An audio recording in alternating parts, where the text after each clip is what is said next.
Bonjour tout le monde, c'est Legolord28 et aujourd'hui je suis très content parce que je vais faire la review du set Latte AP. Donc c'est un set qui est sorti cette année, qui est vraiment très bien. Ça se passe sur Keishik. Donc je vais vous présenter un peu les personnages.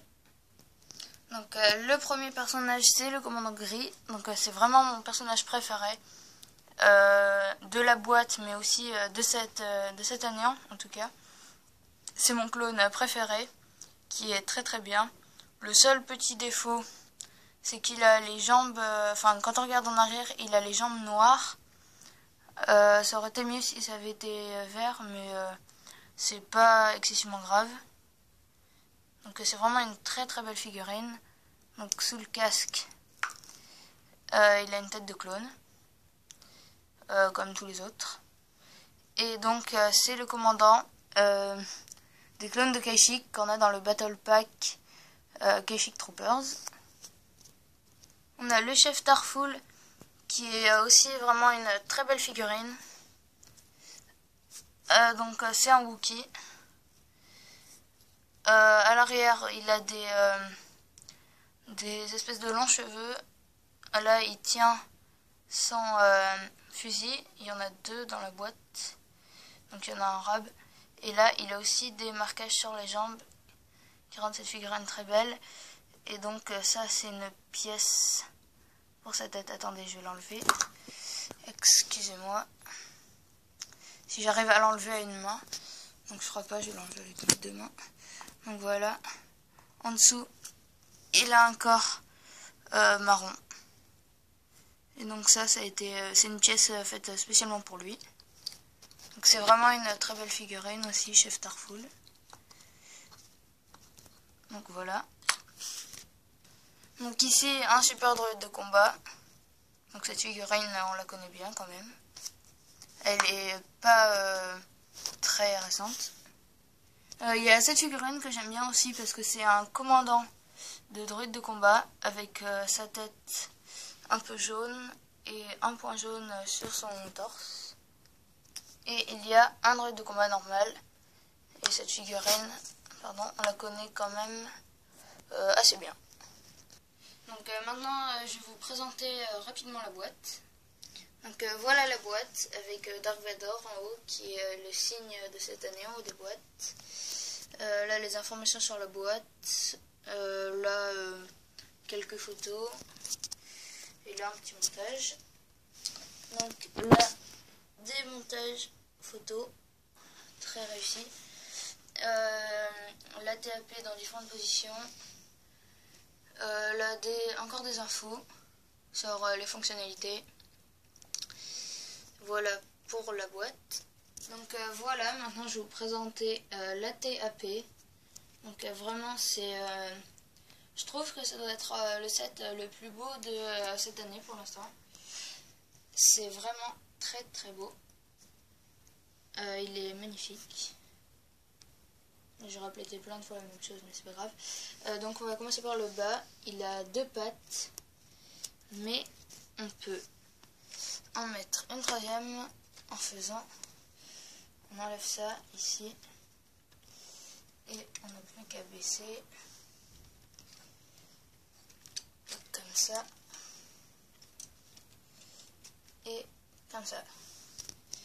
Donc là j'ai pas bien mise. Voilà, comme ça. Donc ça fait assez classe. Mais j'aime bien aussi quand il n'y a que deux pattes. Ça fait assez bien. Et ça, on peut aussi le bouger. Et ça fait assez bien. Très bien. Donc dans tous les sens. Donc ça fait à partir d'un système qui bouge de haut en bas et de droite à gauche. Mais du coup on peut le monter, le descendre et faire ce qu'on veut avec. Donc voilà pour le bas. Et aussi ça, ici on peut plier oui, on peut tourner les pattes, mais je vais pas le faire.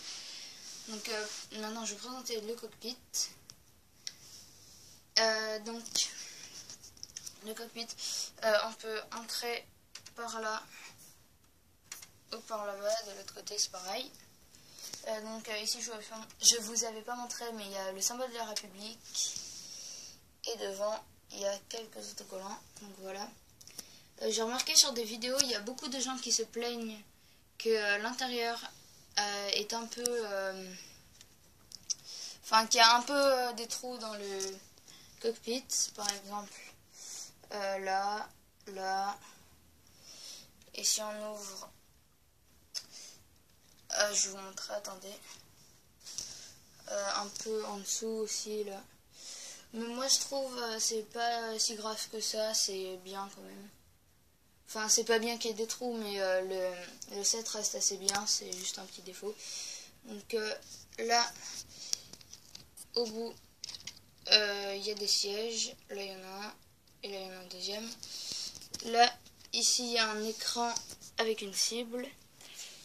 Donc, je vais refermer ça et je vais vous montrer ce que ça fait sur notre figurine. Donc voilà, avec le commandant gris à l'intérieur. Et bien sûr, on peut refermer. Donc je vais vous présenter un peu le système de canon sur le toit. Donc voilà, avec le commandant gris. Donc on peut tirer facilement en appuyant là-dessus. Là ça part pas vu qu'il y a le commandant gris, mais s'il n'y était pas, ça partirait plus facilement. Donc là il a des commandes un peu à côté de ses pieds. Là c'est vraiment très bien vu que là ça bloque, on peut rien faire, on peut pas tourner tout. Et si on enlève ça, attendez, là j'ai besoin de mes deux mains. 2 secondes. Voilà. Donc ici il suffisait d'enlever ça. Là ici. Pardon. Ici il suffisait d'enlever ça qui était là. Et maintenant on peut soulever ça, tourner, rabaisser, tourner dans tous les sens. Et c'est très bien. Donc on peut le faire comme ça aussi. C'est vraiment c'est une bonne trouvaille. Voilà pour ça. Donc ça je vais le remettre après. Ou maintenant. Non, c'est bon maintenant. J'aime beaucoup ce grand canon aussi, qui est très bien fait au bout là. Et le petit canon qui est assez bien aussi. Donc je vais essayer d'enlever le commandant gris pour actionner ça. Voilà. Et on en a aussi un en rab qu'on peut mettre facilement. J'aime bien ce nouveau système chez Lego de lance-missile. Par contre, le seul petit problème avec ça, c'est que quand on met ça comme ça, ça gâche un peu le truc. Ce qu'il aurait fallu, c'est limite qu'il arrive que jusque là. Comme ça aurait été super. Mais c'est pas grave, on peut pas tout avoir. Je crois que c'est tout pour ce set qui est vraiment très bien. Il coûte aux alentours de 70 €. Et il est vraiment très bien. Donc je vous dis à bientôt. Merci d'avoir regardé cette vidéo. N'oubliez pas de vous abonner et regardez mes autres vidéos.